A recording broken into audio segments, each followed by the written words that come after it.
The wisest man I know told me that if someone has a valid point to make, they will jump right into it and not waste time with small talk, culminating to the purpose of their speech.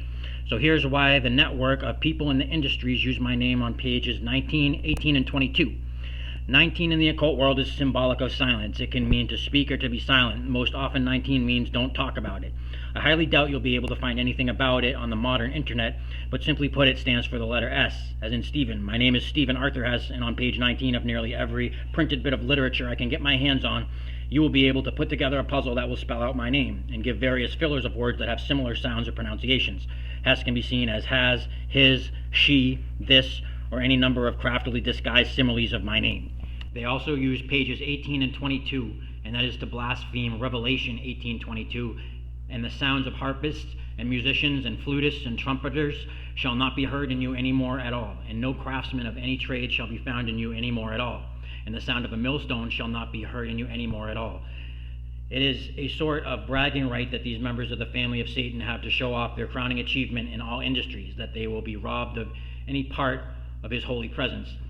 They have not gotten all the way there yet, but things are not looking too bright when one looks at the dire conditions of the workforce.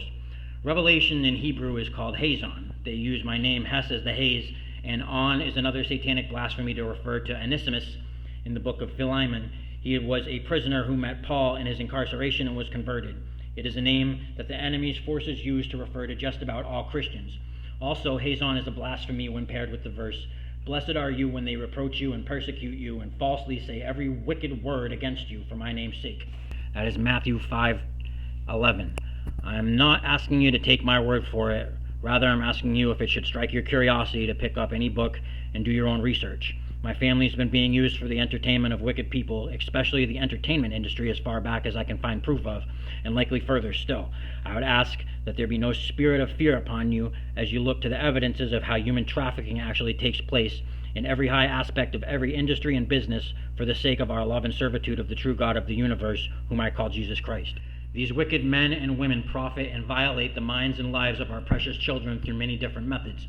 I will try my best to cover them in all future videos, but for now I can only surmise that the editors of these publishing companies and a percentage of the writers and authors are engaged in any number of reasons to take part in this assault. I'm not only trying to expose these criminals for what they do so brazenly to good families and good people, I'm also keeping alive the memory and spirit of my grandparents, Robert Smith Hess and Verna Viola Getz Hess, as my father's side, and Francis and Raymond Charles Spinazzola on my mother's side.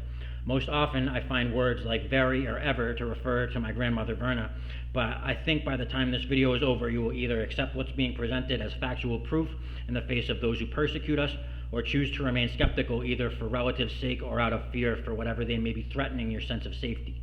The monsters who join with the mind of Satan to frame this assault want us to take violent hands upon each other, either ourselves or on other people, so they can take away more life and more of our rights.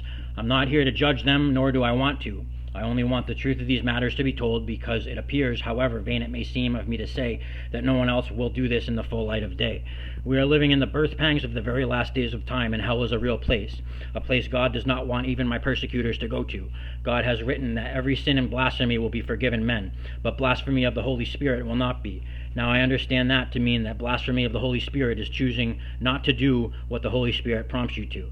All I have in my life is my experience. I have been blackballed from all means of being able to support myself, as many of us have, and the only way I can be of benefit to my human beings is to share these experiences and informations with anyone who has, for whatever reason, found their way upon them. Some of us don't have as much as proof as I have. Some of us try to come out with the information and are ridiculed as mentally unstable or given a forced separation from their families. All too often, they have nowhere to turn but to their doctor or pastor, who tell them they are symptomatic of schizophrenics, and unable to bear the weight of nonstop harassment, lay violent hands upon themselves to escape torture.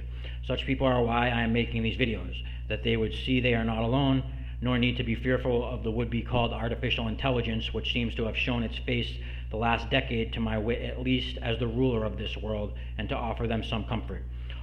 I think they should have called this one the Berenstein Bears Go to Hell. Also to keep alive the memory and ministry of my grandparents, Robert and Verna Viola Hess and Francis and Raymond Spinazzola. Having said this, I also make these videos so that there is some effort on our part as true targeted individuals to leave some mark for the preservation of the memory of history. If you are wondering if you are listening or viewing a real believer or not, a real deal breaker is you can be sure that every faction of entertainment or media blasphemes my family name. You can look for or listen to the words you've seen in this video at the 19th second, 22nd second, or 29th second, or facsimiles of these like 1 minute, 19 seconds, 2 minutes, 22 seconds, etc. I hope that this video helps someone struggling with differentiating reality from delusion. And because God blesses me with United States poverty, I would ask that any donations be made to a reputable children's charity like St. Jude's or Smile Train. Keep me in prayer that I can make more videos to share with you. Thanks.